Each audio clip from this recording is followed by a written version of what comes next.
गोयसून कर्नाटकात जी बसेस आणि इतर वाहनं येतात त्यांची दारू खातीर आनमोड चेक नाक्याचेर दररोज चेकिंग जातात। त्याच पद्दतीन काल शेनवारा सांजे 3:30च्या सुमारात गोयसून येल्ल्या एका सरकारी बसीची चेकिंग करीत असताना त्या बसीत आशिल्ल्या बॅगात 2 पिस्तुलां आणि बुलेट हे रामनगर पुलिसांका मेळिल्ले आसा। या प्रकरणात रामनगर पुलिसांनी राजस्थानातल्या दोगांका अटक केली आसा। त्यामधले 3 जण आसात ते फरार जाल्ले आसात।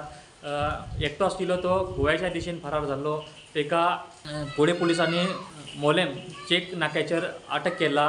तशेंच तेज्या कडून ही पिस्तूल आणि बुलेट हे जप्त केल्ले आसा।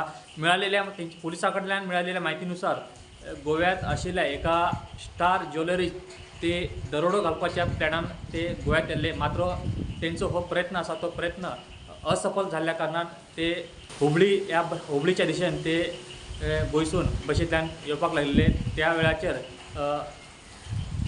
आनमोड हांगासर दारूची चेकिंग करीत आसतना तेंच्या कडेन बंदूक सापडल्या कारणान तेंचेर ही कारवाई केल्ली आसा।